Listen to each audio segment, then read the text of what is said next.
வணக்கம் நேயர்களே, நான் உங்கள் ரிஜியா பேசுகிறேன். இது ஹரிச்சந்திர புராணம் எபிசோட் 3. ஹரிச்சந்திரனின் மகிழ்ச்சியும் நிகழ்ச்சியும் பார்ப்போமா? வாருங்கள்.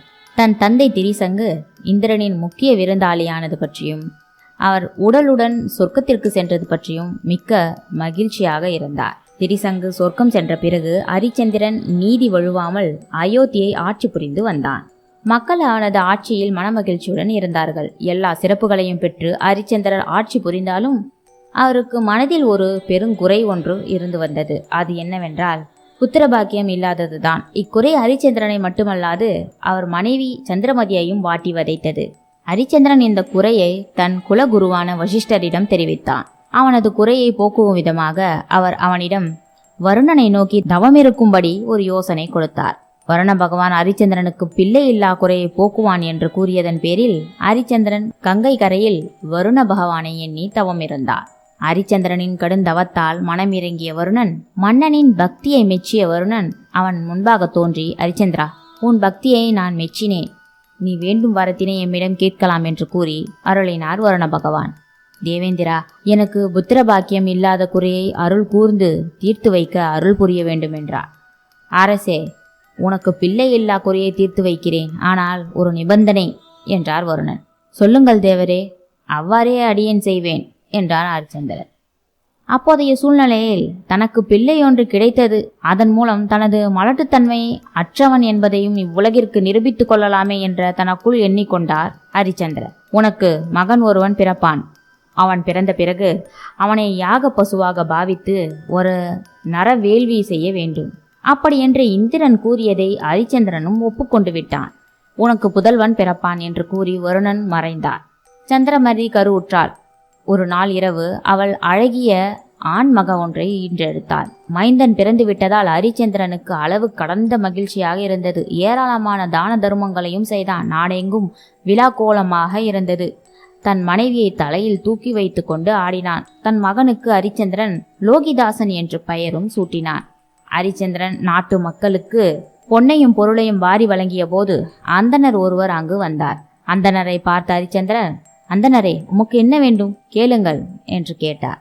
மன்னா, எனக்கு பொன்னும் வேண்டாம், பொருளும் வேண்டாம். எனக்கு நீர் செய்து கொடுத்த சத்திய வாக்கின்படி யாகத்தை செய்து முடிந்தால் அதுவே போதுமானது என்று அந்தனர் வேடத்தில் இருந்த வருணன் கூறியது. வருணதேவனே, நீ அறியாததல்ல, பிள்ளை பிறந்த தீட்டு முடியவே 1 மாத காலமாகும். தீட்டு முடியும் முன்பாக யாகம் நடத்தக்கூடாது என்பது ஐதீகம் என்றார் ஹரிச்சந்திரன். இதை கேட்ட வருண பகவான் வந்த வழியை திரும்பி போய்விட்டார். சரி, இப்போது நான் செல்கிறேன், மீண்டும் விரைவிலேயே திரும்பி வருவேன் என்று கூறியபடி அவர் சென்றார். தனது மைந்தன் தக்க வயதை அடைந்ததும் குலகுரு பயிற்சிக்கு அனுப்பி வைத்தான். லோகிதாசனும் மன்னர் குலத்தின் அருகே உள்ள போர் பயிற்சி, குதிரையேற்றம், வில்வித்தை அனைத்தையும் கற்றறிந்தான். தன் மைந்தன் அறிவிலும் ஆற்றலிலும் சிறந்து விளங்குவது கண்டு அவனது பெற்றோர்களும் மகிழ்ச்சியில் திளைத்தார்கள். லோகிதாசன் 10 வயதை அடைந்ததும் வருணதேவன் மீண்டும் வந்தான். ஹரிச்சந்திரனே, நீ கேட்டுக்கொண்டதன் பேரில் உனக்கு போதிய அவகாசம் தந்துவிட்டேன். 1 மாத காலம் கேட்டாய், 10 வருடங்கள் உருண்டோடிவிட்டன. ஆனால் நீயோ நான் கேட்டுக்கொண்டுள்ளபடி யாகத்தை தொடங்காமல் இன்னும் ஏன் காலதாமதம் செய்கிறாய்? வருணனின் கேள்விக்கு உடனடியாக பதில் ஏதும் சொல்ல முடியாமல் ஹரிச்சந்திரன் பிள்ளை பாசத்தால் தவித்தான். பிள்ளை பாசம் அவனை தடுத்தாட்கொண்டது. தேவனே, பையனுக்கு உபநயம் செய்து பார்க்க ஆசைப்படுகிறேன். உபநயம் செய்யாமல் யாக பசு செய்யக்கூடாதென்று உரியோர்கள் கூறுகிறார்கள். எனவே பிள்ளைக்கு 11ஆம் வயதில் உபநயம் செய்யலாம் என்றிருக்கிறேன். தாங்கள் அதுவரையில் பொறுத்தருள வேண்டும். ஹரிச்சந்திரா, நான் வரும்போதெல்லாம் ஏதாவது ஒரு காரணத்தை சொல்லுகிறாய். நீ கூறியபடியே உபநயம் முடியும் வரை காத்திருப்பேன். அதற்கு மேலும் பொறுத்து கொள்ள மாட்டேன். ஆகவே எவ்வளவு சீக்கிரம் யாகத்தை செய்ய முடியுமோ அவ்வளவு சீக்கிரமாய் செய்து முடிப்பது நல்லது. அதை விட்டுவிட்டு இன்னொரு தடவை சாக்கு போக்கு சொல்லி தப்பித்து கொள்ளலாம் என்றிருந்தால் அதற்கு மாறாக எனது கோபத்திற்கும் சாபத்திற்கும் ஆளாக நீ நேரிடும் என்று எச்சரித்து விட்டு மறைந்து விட்டார் வருணன். ஹரிச்சந்திரனின் ஆசைப்படி மகனின் 11ஆம் வயதில் உபநயம் விழாவை சிறப்பாக செய்து முடித்தான். விழாவிற்கு வருணனும் மறுபடி வந்து சேர்ந்தார். ஹரிச்சந்திர மகாராஜா, நீ எமக்கு கொடுத்த வாக்கினை நிறைவேற்றுவது எப்பொழுது நரமேத யாகத்தை செய்து முடிக்கப் போகிறாய் என்று அடுக்கடுக்காக கேள்விகளை கேட்டார். இருவர்களின் சம்பாஷணைகளையும் உன்னிப்பாக கவனித்து கேட்டுக்கொண்டிருந்த லோகிதாசன் அருகில் இருந்தோரிடம் நரமேத யாகம் என்பது பற்றியும் தந்தையின் நரமேத யாகம் கேட்பது யார் என்பதை பற்றியும் தந்தை ஏன் அவரை கண்டால் எதற்காக நடுங்குகிறார் என்பதை பற்றியெல்லாம் விளக்கமாக கேட்டறிந்து கொண்டான். அவர்களும் லோகிதாசனின் ஐயத்தை போக்கும் விதமாக நரமேத யாகம் என்பது உயிரோடு உள்ள மானிடரை பசுவாக பாவித்து கழுத்தில் கட்டி அங்கம் அங்கமாக வெட்டி நெருப்பில் இடுவார்கள், இதுவே நரமேத யாகமாகும் என்று விளக்கி கூறினார்கள். இதை கேட்ட லோகிதாசன், எப்படியும் இயற்கையான மரணம் என்பது இறைவனின் விதி, அதற்கு மாறாக பசுவாக கட்டி வைத்து அங்கம் அங்கமாக வெட்டி ஏறுவதென்பது கொடுமையான செயல்.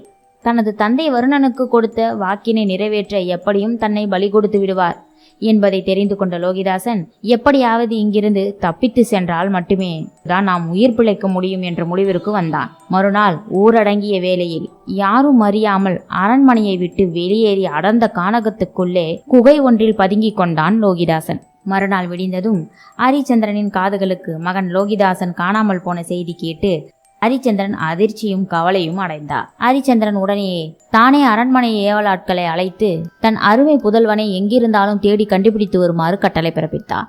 ஆனால் வீரர்கள் அவனை எங்கு தேடியும் கிடைக்காமல் வெறுங்கையுடனேயே திரும்பி வந்தார்கள். ஹரிச்சந்திரனின் கவலையும் அச்சமும் மேலும் அதிகரித்தது. ஏனென்றால் வருணதேவன் இம்முறை வரும்போது அவனுக்கு என்ன பதில் சொல்வது என்று கவலையாகவே நின்றது.